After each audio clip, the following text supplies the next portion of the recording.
keep you on track. I What are love your that. systems, Britt? Dude, I actually Chey and I have a lot of the same systems. I was there's a word in Russian called like it's like рассирайка, but basically it just means like someone who has their shit all over the place, like their physical stuff, their mental stuff, like you're losing stuff all the time, like you know what I mean? It's just like that mental image of like someone who absolutely does not have it together. And I got called that like all the time when I was a kid, and like my dad got called that all the time too. But a lot door to door is essentially what kind of got me door to door in personal development. I have to say that they correlate a lot. So whenever I talk about my experience in door to door, my personal development journey started together with as a result of and you know combined with like my journey of like entrepreneurship and door to door. So a lot of times when I'm talking about like that, it's really the personal development aspect of it, not like physically going and knocking doors. And anybody who knocks doors like knows what I mean, but for those not in the industry, like that's what we mean when we're talking about it all the time. Anyways, um, that helped me a lot. The post-it notes, like I've talked about my dry erase boards before. So like Chey will look at her calendar like in the morning. I have to look at my calendar the night before, and then I have a small, like from the dollar store dry erase board that literally is in front of my master bathroom sink. Before, write down all of the things, and then I have like a little segment. So it's like things in general that have to get done, and I got it, but it doesn't have to get done that day. And then there will be like some carryover, you know, it's like I put the expectation of myself that the first like five things are like super important, must get done that day. Mm. And then, you know, a lot of times I'll put like 10, 11, 12 things, but those things on the bottom I can carry over. And I try to put them in order of completion. Like, for example, so it's like, you know, workout, SOS pod recording, like whatever other stuff I have to do, like, you know, the dry erase boards are that changed everything for me was having it specifically in front of my master bathroom sink. That's a big one. Do Also, you cross them off as you go? oh yeah. Isn't that the I will best run, feeling? I will be like, I'll be in here. Like yesterday, I had like SOS pod prep, you know, and it's like I was in here, I finished it. I got up, like I had more work to do here. I got up, I went to the bathroom, I crossed it off, and then I reminded myself what else is on the list. Yeah. Sometimes I know that I'm not going to be home most of the day. I'll take a picture of that dry erase board so that I can stay on track. And a lot of time, like it's not perfect. I'm not perfect, dude. I get the impulsiveness portion of the ADHD a lot. You know, like I will have a whole list and a whole plan, and I'll walk outside and the wind is blowing just right, and there goes everything. I'm like, we're going to the plant store. Like, never mind. You know? Yeah.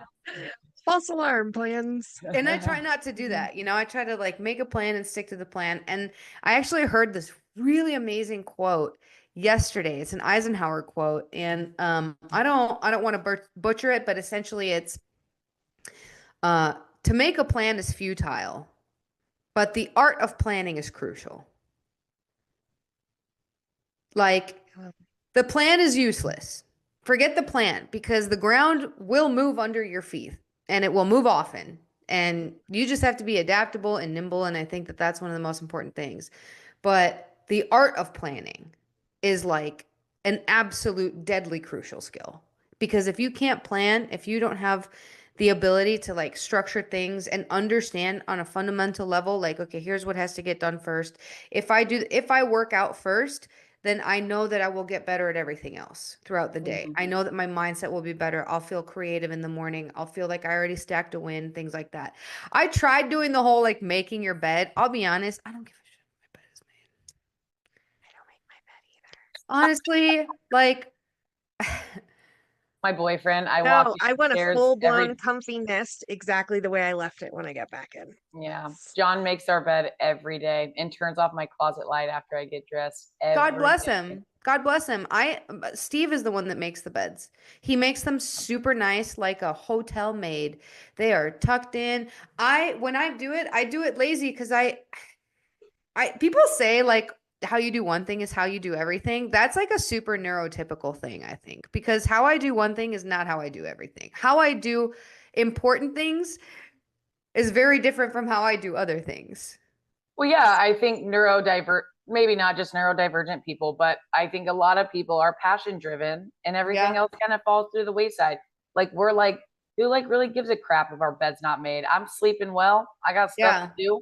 I Yeah. get that. I Yeah. do. But Yeah. Like I'm not going to I'd that, make it a rather spend priority. Huh? I'd rather spend an extra 5 minutes with my kids in the morning. Yeah. yeah.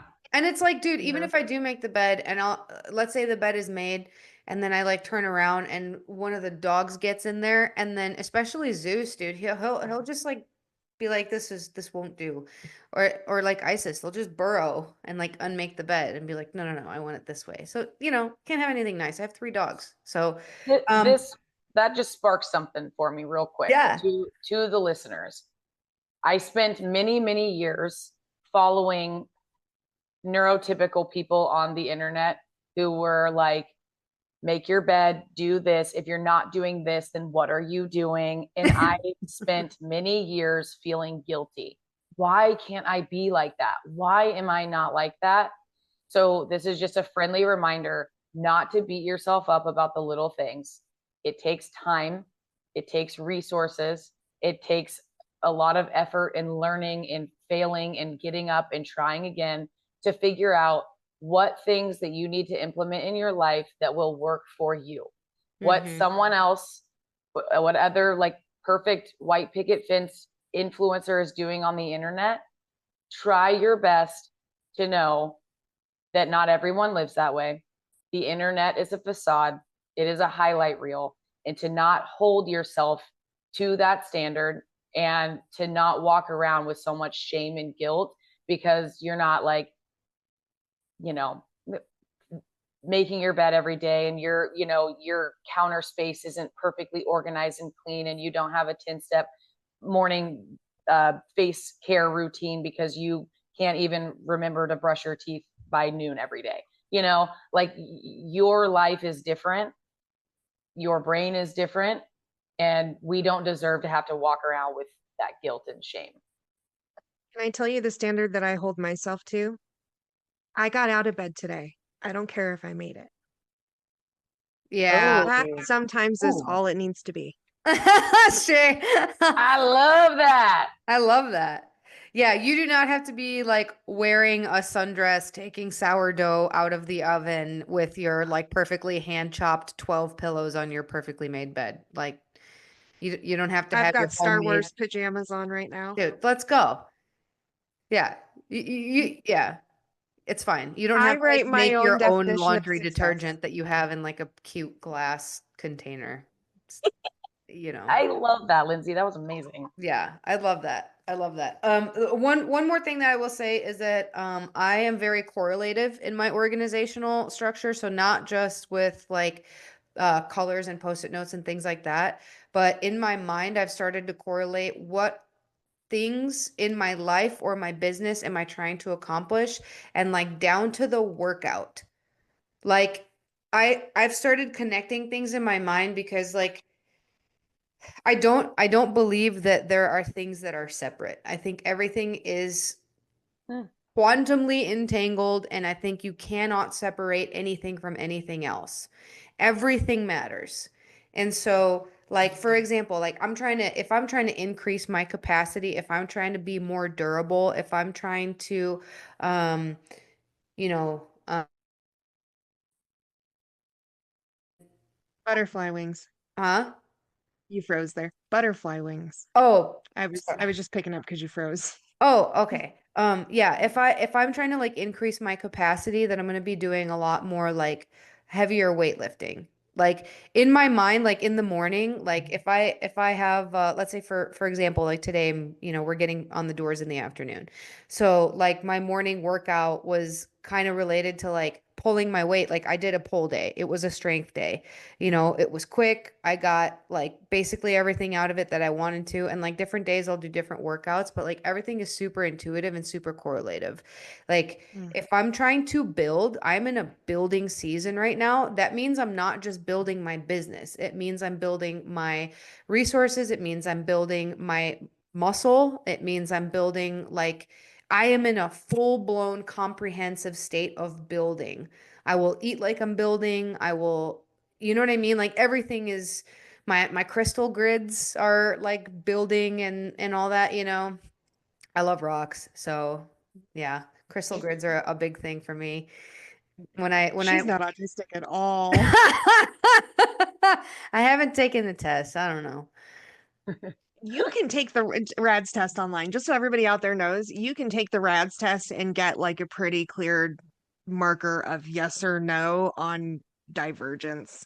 Just it's not actually diagnosing you, but if you guys are out there and stuck, like I actually found myself saying this to a woman that was at a networking event last night.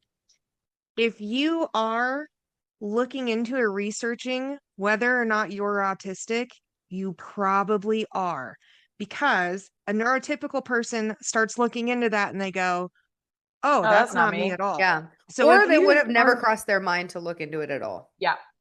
right. So for everybody out there, if you can take that test online yourself without a doctor, if you just want a simplified answer.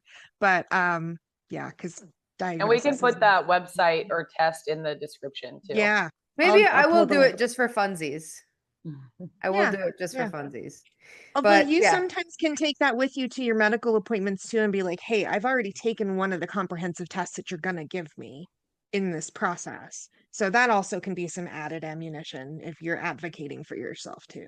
yeah, that's a good point because that is something that I did struggle with and continue to struggle with as well. So, yeah, those are the biggest things I wanted to talk about. And subfolders, which we talked about that. Like I can't just have one thing in one place. Like everything kind of has its place, and I need to know exactly where it is. So it's like if I have a document for like, let's say, business documents, employee documents, if it's a W-9, if it's a 1099, like everything has to have its own folder. So if I'm looking for a file on my laptop, I will click through like 8 to 10 folders before I find like the one document. But I We're know where not to gonna look. look at my computer would terrify you Oh because yeah. that's one place I am not that organized. Well, I feel like you do a really good job. You have a very strong cognitive ability to organize. I am a very visual and tactile organizer.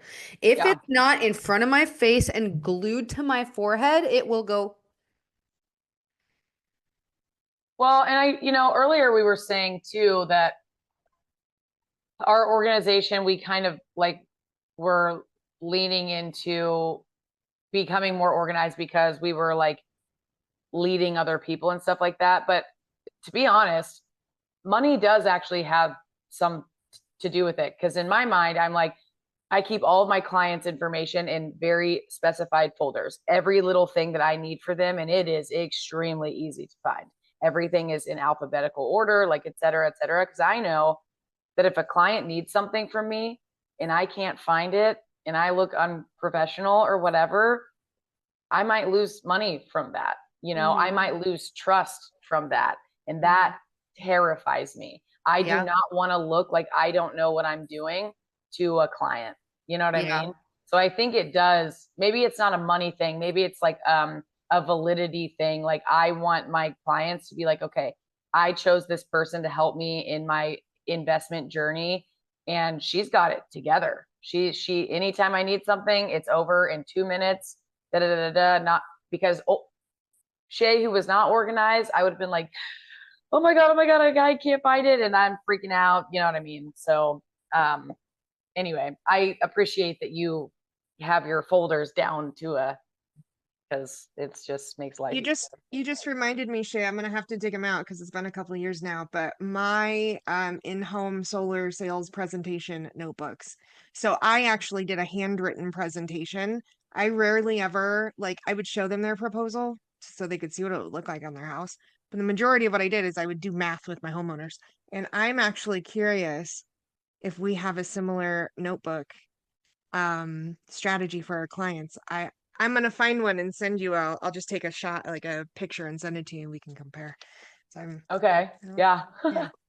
I'm I'm curious how curious. I similar it is. definitely don't have my notebook from solar presentations. I used a legal pad and I always like ripped it off and left it with them. If Ah, I left it or I even if I like even when I close it, I'm like, this is for you. I'm like, I'm sure questions will come up, but I always left them with my chicken scratch, but I would like show them some images, but even then I always preferred like slicks and like the I no. always left them with a contract.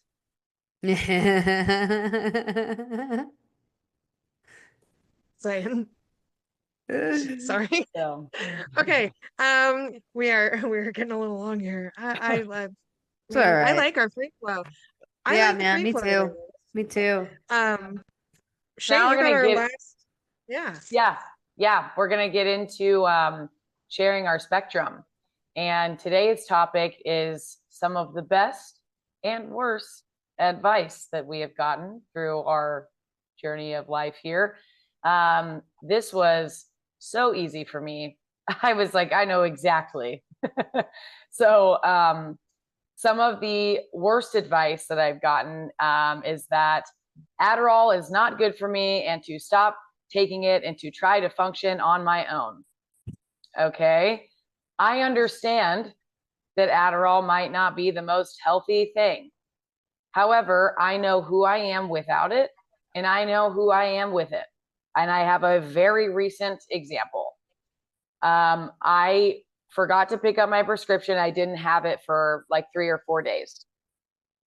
My bedroom looked like a tornado hit it. I started putting my dirty laundry in the bathtub all of a sudden, and then it filled. And then I was like, okay, I need to take care of this. And I went to go start the laundry. I ended up laying in the bathtub on top of the laundry and took like an hour long nap. Okay. It sat there until I picked up my prescription. And then I was like, scrubbed my entire bathroom, had everything put away in an hour, done deal. And, another thing is I will lay on this couch. If I don't have my medication, I will lay here for hours upon hours upon hours. It is like I cannot get up and function. So telling someone to stop taking their medication is none of your business. It is not your right, and you don't know what you're talking about. It's actually very dangerous for you to be saying things like that. My life goes to shit without my medication. So that advice always ticks me off a little bit. Depending on what kind of medication you're on too, like for some people that are on like SSRIs and stuff, that can actually cause like suicidal ideations. Yep. From the lack of chemicals. So yeah, everybody out there, don't ever. It's not your business what people are on. It's not your business how long they've been on it, why they're taking it. Mind your business. For real. Yep. Yes. And actually, that is a cardinal rule. And it's very good advice. And that might be some of the best advice that anyone's gotten is mind your business. Yeah. Yeah. It's yeah. And I know that Adderall, that has a bad rap, but it works for me, and it's worked for me for many years. And so I'm good. I'm good on that. And I don't need your advice on it. So thank you. Yeah. I mean, we all just have to find what works for us. Yep. And everyone has their, tools. the things that lead them and the things that they're willing to negotiate on. You have your values, you have your boundaries, you have your non-negotiables, and you have your negotiables. There is no such thing as like a biological free lunch. Like everything matters. You if you give here, you're gonna get there. If you give up here, you're gonna. Whoa, Kevin! It did me a startle. Me too. I jumped. But anyway, man, best and worst advice I've gotten. Do you guys want to start out with just worst and then do best? Or should I? Do your best, Chey. Okay, I'll do my best. Do them both. All best and then worst? Okay. Do your best. I thought we were doing worse and then, all right, cool. Okay, cool. Go ahead. So some of the best advice I've ever gotten is labeling. I learned this very early on, actually. And labeling has single-handedly changed my life. So being able to feel something inside of my body or my brain and have the capability to label it, whether it be anxiety, PMDD, my luteal phase, ADHD, all the characteristics that come with ADHD, time blindness, et cetera, depression, burnout, whatever. So being able to label what's going on and then take that information and figure out what I need to do to help myself in that moment. It's helped me be able to trust myself, to be able to breathe and move forward because I know what to expect. I know how to handle it. And so being able to label, what's kind of going on with me, very, very helpful, very insightful. Because otherwise, like, you feel anxiety, you've never heard of anxiety before, and you're like, it can feel like you're dying. It can feel like you need to go to the hospital or something, but if you're like, okay, so this is anxiety.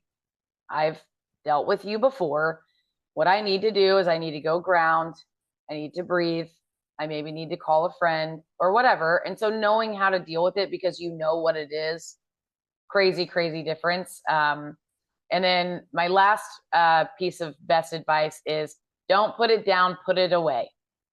As a person with ADHD, I just be putting stuff down and I don't even realize I put it down, and then either you lose stuff or your space is a mess. So what I've learned is don't put it down, put it away. It literally changed my life. I love that. Mhm. Chey, who taught you about labeling? You said it was really early on. Is that Yeah, it was in high school. okay? My sister was dealing with anxiety and I didn't know how to help because I didn't know what it was. And so I started looking into her symptoms and I went to her and I said, "Hey, you have anxiety." And she was like, "No, I don't."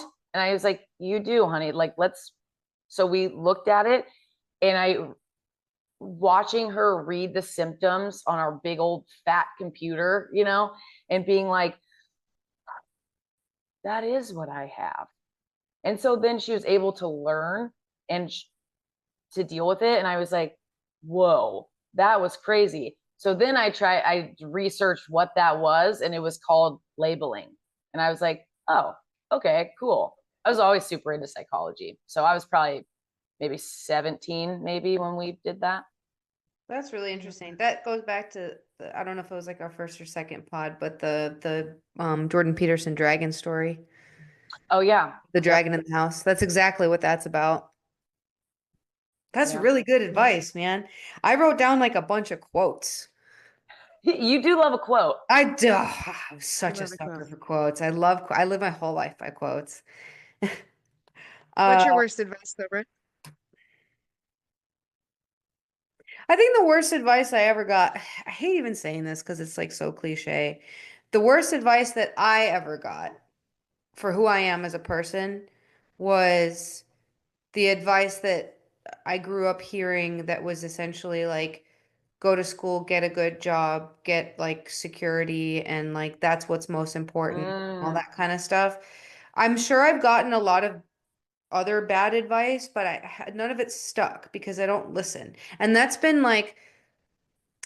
what brought hell upon my poor parents, but it's also what led me to become the person that I'm continue to become. And where I'm at in life is that I don't listen unless I like align with what I'm hearing and I know that it's true, like with a capital T, meaning like it's in line with my values, it's in line with like my emotions, my goals for myself, how I feel about myself. Like I'm just not gonna listen. I'm just gonna do kind of what I want to do. I might smile and nod, but I'm just not gonna listen. So that's probably the worst like advice I've gotten that I can really remember, just because it wasn't what I was personally like excited about or destined for, that doesn't mean it's bad advice in general, because I think it's really important that we have like people who can go to work and have careers, and like we need those people. Like we would be nowhere without them, like I cannot be a doctor, but I'm sure glad there are doctors,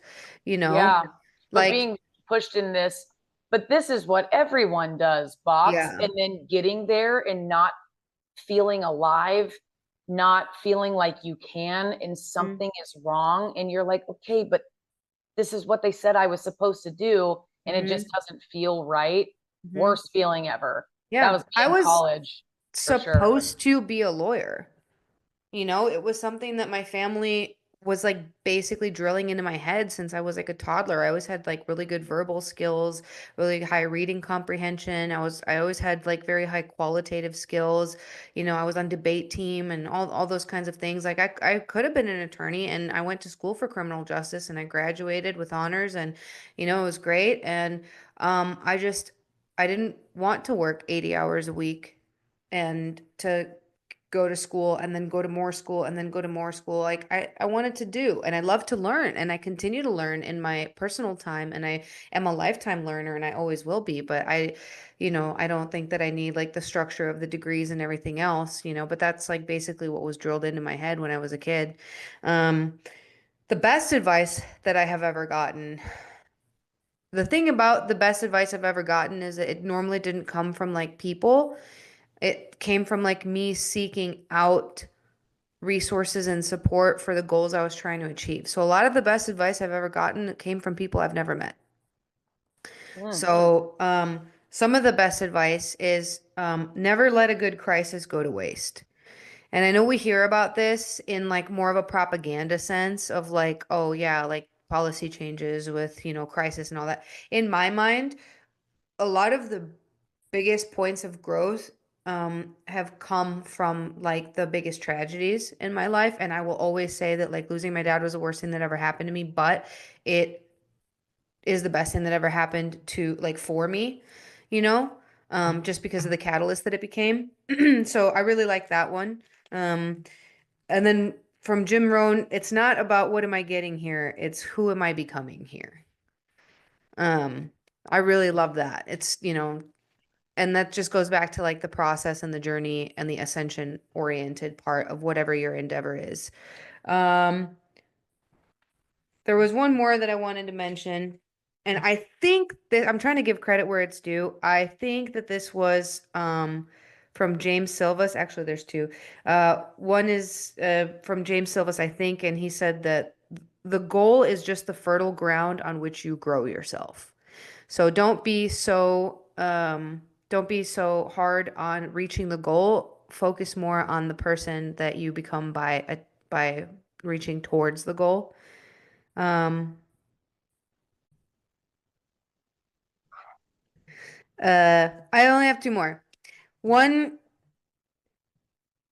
I think goes in line with the never let a good crisis go to waste. So you can tell that this is like something that I really live my life by, but um, this is a Les Brown quote. In life, you will always be faced with a series of God-ordained opportunities disguised as problems and challenges. Ooh. Yeah, Les Brown, dude. If y'all, let me put you on. If y'all don't know about Les Brown or Jim Rohn, um, those are probably two of my favorites. Um, and then here's a Jordan Peterson quote. Wow, along the same lines, but if you voluntarily accept your suffering, you can simultaneously transcend it. Oh, I love that. Yeah. Be I feel grateful for like the ungrateful things, man. yeah, you know, and everyone's experience is different. Like I have people very close to me that were very blessed throughout their childhood. They didn't have a lot of loss. They didn't have a lot of trauma. They didn't have a lot of like um really devastating kind of like blows to their sense of reality. My first devastating blow to my sense of reality came when I was 7, you know, and then since then it was like a series of devastating blows where I very early on had to confront the ideas of grief, of loss, of mortality, of difficulty, of, you know, hatred and sorrow and resentment and all those things. And I'm just very lucky that I went through all those things super early on. And I'm very lucky that I was able to have the response to them ultimately that I did finally, you know, and after 2019, I feel like that's really when my personal development journey started. But it's really like all my good is shaped from all my bad. Mm. I love that. Oh, I love that. I live that. I have a Yeah, theory you that do more than like anyone else I know. Well, maybe one of two, but yeah. I have a theory that the more trauma that we faced in a life, it's just the more times that we've been here. Like I'm pretty sure that I sat before this lifetime somewhere on the ether and I heard the blueprint for what this life was going to be and about Christian and all the things, right? And I know, knowing me the way that I am, I sat up there and I was like, "Oh, extra hard level, bet. I'll ascend faster. Done. Yeah. Sign me up, coach. Send me back through." Mm-hmm. I don't know what it is, but I have this hard ingrained feeling that like I signed up for this. And Yeah. so every time that it gets really hard, I'm like, mm, I'm here for this. Mm-hmm. It's a weird, I love that. It's a Yeah. great, I mean, great. I firmly believe it, and I really didn't allow it to bring me any light or any value until I started hearing quotes like that about like, it's the pulling back of the arrow that sends it forward. And it's like sometimes, especially when you're really going through it and you've just dealt with some shit and you lost someone close to you and everything is falling apart and like literally everything all at once, your relationship is not good, financially you're not good, like everything is just like everywhere all at once all the time, and it's so easy to just be like, why me? Yep. And it's like you're missing the point. Yep. It has to be It's you. because I'm me. It has to be you. This is all for you. It's not happening to you, it's happening for you. Like, there is no such thing as reality. Like, this tangible reality, this simulation, I really believe that, man. There's a million other timelines and a million other Britneys on those other timelines that have made different decisions, that have had different experiences, that have been impacted by them, that were broken by things instead of being built by things, but this is the reality that I wake up with. This is the VR headset that I put on, like, This is the matrix that I'm plugged this, into yeah, right now. yeah, this is the one I'm plugged into. And that means that I have the ultimate power in its design and how it's built, because thoughts are things. The only thing that's real is the way that you're perceiving things, because there is no reality without perception. Like Yeah. on a quantum level, literally none of this exists unless it's being perceived, It's true. So how you perceive is everything. Yep. And the more hard things you go through, the more equipped you are to handle them. Now, Yeah. when I feel like things are crashing down, it used to be like, oh my God, my life is over. And now I'm like, I've been through something like this before. It sucks and it doesn't feel good, but I have proven to myself over and over and over that I can get through it and that the sun will shine again and I will be fine. And because of all of those crappy things that I've been through in the past, I have a toolbox full of tools that I have collected on the way. So I am more equipped and more prepared now than I've ever been before. So let's go. If it's going to suck for a second, there ain't nothing you can do about it. So you It's might also as well. why you're funny. Notice we're all Embrace the funny. suck. Yeah. We're all funny.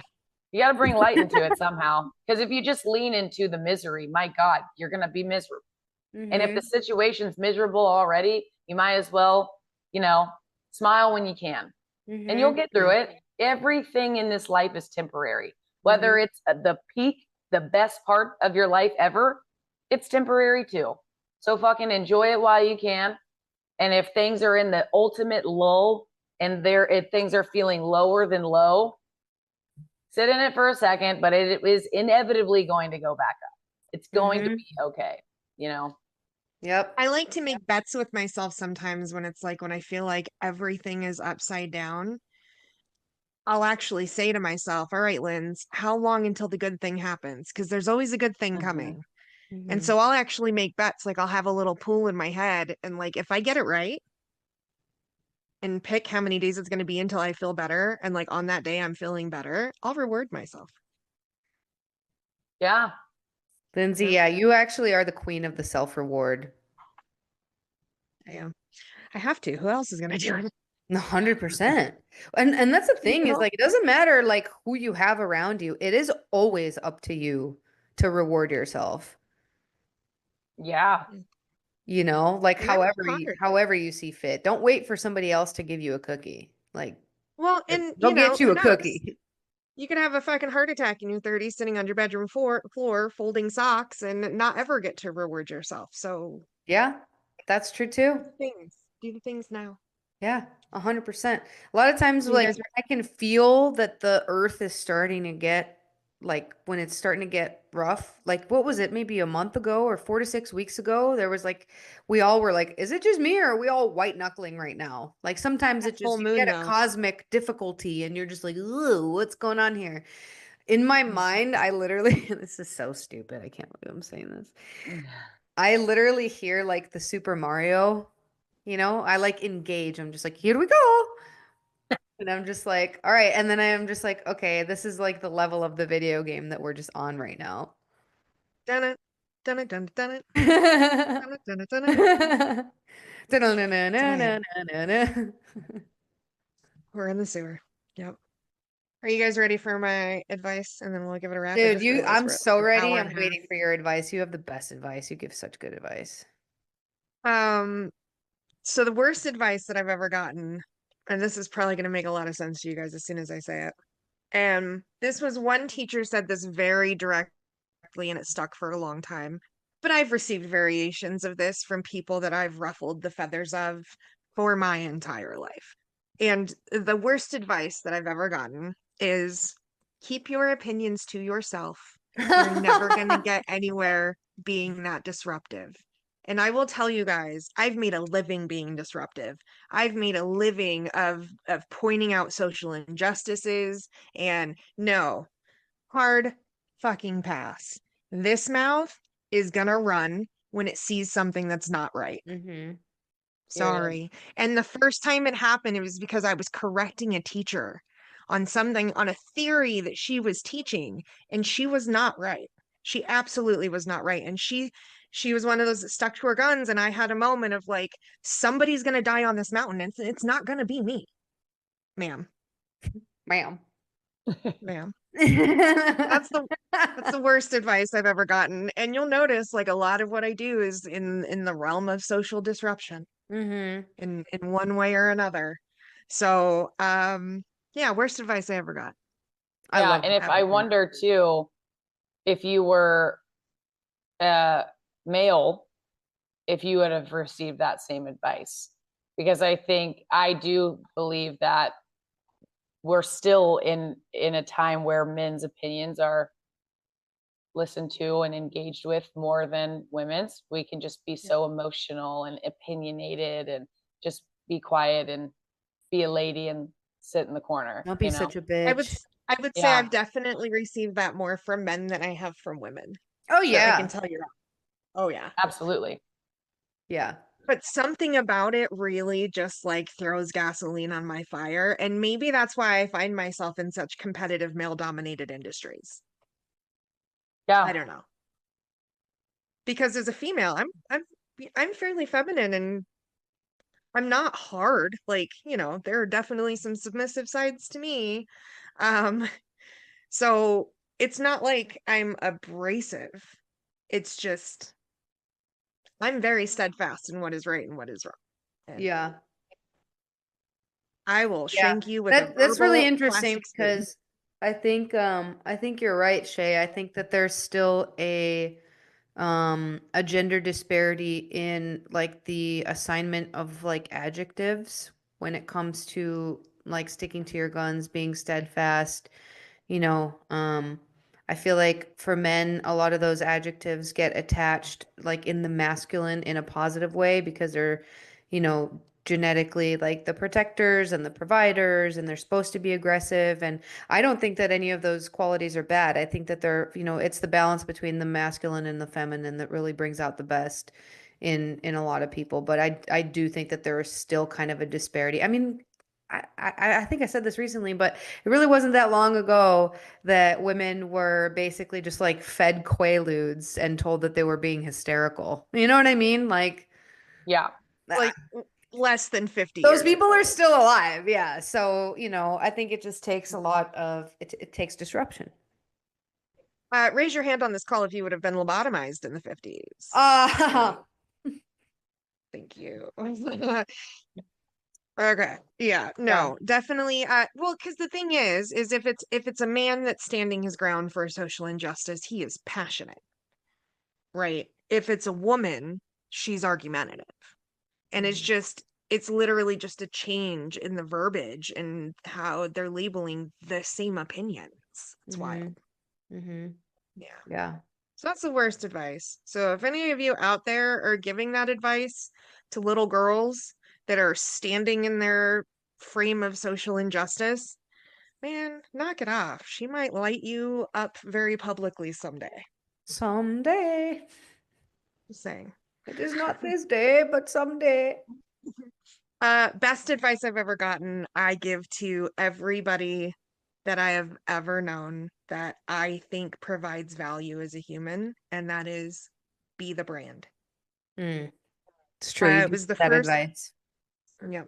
The first female mentor that I ever had checked me very hard one day because I showed up to a video call, a mentorship call in my pajamas to the office that I owned on a Sunday when nobody was there. And I got on the video call in my pajamas and she said, "Are you wearing pajamas?" And I said, "Well, yeah, it's my office. It's Sunday. Nobody's here." And it took 2 words for this idea to settle in my head before we had the conversation. But all she said was, "I wouldn't." And there was this whole shift inside of me because she is the woman that I was blueprinting, wanting to like staple my professional being after, right? And that concluded into a conversation where she was actually the first one that told me I had to be the brand, that how I showed up to every interaction is how the world would perceive me professionally. And then post my diagnosis, and this is the thing that makes it very important for me, is that it wasn't about showing up as the person that I wanted to be professionally. It was actually about building a profession where I could show up as my most authentic self and still be as successful as I aim to be. So when I tell you now to be the brand, it is really any person that I tell that to, I am telling them, figure out who you are as a human and how you can best serve the profession that you're going after and show up as that person, as who you are, not as some copycat pasting of what you think you need to be. Those of us that came up in door to door and sales environments and the sales bro environment specifically that attempted to formulate ourselves after them to become successful, all of us on this call that have done it, we all now have learned that that's not the way we sell. It's not the way we formulate ourselves to be our most successful, right? So how should your personal brand be any different? That's really true. I remember specifically like some of the training that I received when I first started knocking doors, like specifically about like your body language and your tonality, you know, about like how to stand, to not be threatening and all this kind of stuff. And then it took me forever, like to have somebody be like, "What do you mean like like you're 5'4"? Like you're a 5'4" female. Like you're not going to be perceived the same way as like some 6 foot like young man coming to the door that like." And I was like, "Oh, oh yeah, like I guess you're right." Then speaking of misogyny, when you start getting really good at sales and you're killing it, it's just because of what you look like. And of course they let you in their house. Of course they Yeah. bought from you. Are all of your customers male? Oh, I heard Yeah. it all. I heard all of it. I'm like, what if I study sales day in and day out? I work harder than you. I knock more doors than you. I've crafted my skill set more than you. What about that part? Never mind the fact that it's incredibly uncomfortable and often quite scary when you get hit on in a situation like that. When you're And with it's a stranger never who in you their want to home, get hit on it's by. not what you want. Like they don't even realize how strongly we avoid that most of the time. Like I intentionally no makeup, baseball cap, t-shirt, jeans, like nothing about me is going to be cute out here. Um, you know, I don't yeah. Yeah. Yeah. So, well, this one was fun. Yeah, this was super fun. I have some notes for stuff that we can jam on for I almost said nappy hour. I could use a nappy hour. I need a really nappy do. hour. I'm It's been tired. a really long week. I Dude, just need a nappy hour and my blanket and my baba. I gotta drive out to an IndyCar race here. So Dude, send me pictures. I'm excited. Meow. That was a car going by. Yeah. Yeah. all right, everybody. Thank you for joining us and all of the sillies. This was a great free flowing podcast today. I love it. We thank you all for tuning in. If you share us, we thank you even more. If you want to reach out directly, all of us can be linked through the little clicky thing in the bio. You know what to do. Like, share, copy, paste, repeat, subscribe, all of the things. We love you for it. Until next time. Spectrum. And don't forget, save a seat for someone. Yeah, save a seat for someone. Yeah. I'll save you a seat next to me. You're always at the table. Hope you're proud of what you see.